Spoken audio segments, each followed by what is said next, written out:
নমস্কাৰ বন্ধু বান্ধৱীসকল, স্বাগতম জনাইছোঁ জব এডুকেশ্যন ইউটিউব চেনেল টুজবলৈ। বন্ধু বান্ধৱীসকল, আজি টুজব চেনেলৰ জৰিয়তে অসমৰ সৰ্বশিক্ষা মিছন অভিযানৰ পৰা প্ৰকাশিত এটা বিজ্ঞাপন লৈ আপোনালোকৰ ওচৰলৈ আহিছোঁ। এই বিজ্ঞাপনটো ৰান্ধনী আৰু সহায়িকা পদৰ কাৰণে প্ৰকাশ কৰিছে। গতিকে ইয়াত কেনেধৰণে আপোনালোকে আবেদন কৰিব, শিক্ষা কিমান প্ৰয়োজন হ'ব, বয়স কিমান প্ৰয়োজন হ'ব আপোনালোকৰ, ইয়াৰ সবিশেষ আজি মই আপোনালোকৰ সৈতে আলোচনা কৰিম। গতিকে বন্ধু বান্ধৱীসকল, আপোনালোকে ভিডিঅ'টো শেষলৈকে চাব বুলি মই আশা ৰাখিলোঁ। আৰু যদি আপোনালোক মোৰ চেনেলত প্ৰথমবাৰলৈ আহিছে তেন্তে চেনেলটো ছাবস্ক্ৰাইব কৰি কাষতে থকা অল নটিফিকেশ্যনটো অন কৰি দিব, যাতে এনেধৰণৰ বিজ্ঞাপনবিলাক সৰ্বপ্ৰথমে আপোনালোকে লাভ কৰিব পাৰে। আহক আমি আজিৰ ভিডিঅ'টো আৰম্ভ কৰোঁ।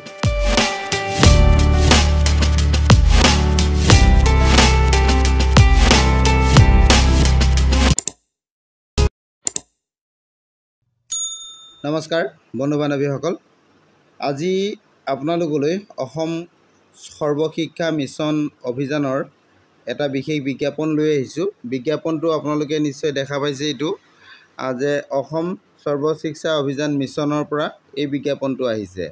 বিজ্ঞাপনটো যিকেইটা পদ আছে পদকেইটা চাওক। 1 নম্বৰ পদটো আছে কুকৰ পদ আছে আৰু হেল্পাৰ পদ আছে।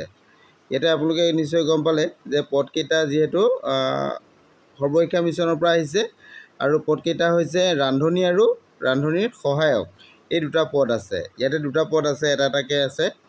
আৰু এই পদকেইটাৰ কাৰণে আপোনালোকে আবেদন কৰিবলৈ হ'লে আপোনালোকৰ কি ক্ৰাইটেৰিয়া আছে মই এইকেইটা আপোনালোকক জনাম। ইয়াতে টাৰ্মছ এণ্ড কণ্ডিশ্যন কিছুমান আছে, মই এইকেইটা প্ৰথমে আপোনালোকক জনাই ল'ব বিচাৰিছোঁ।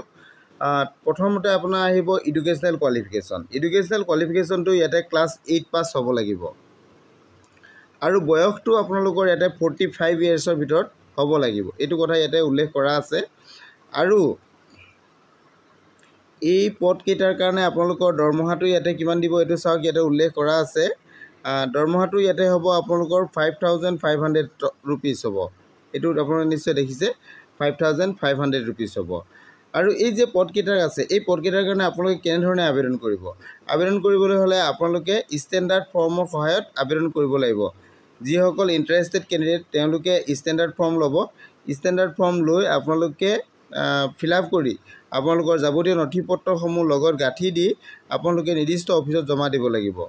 অফিচত জমা দিয়াৰ শেষ তাৰিখটো হৈছে আপোনালোকৰ 15 নৱেম্বৰ 2025।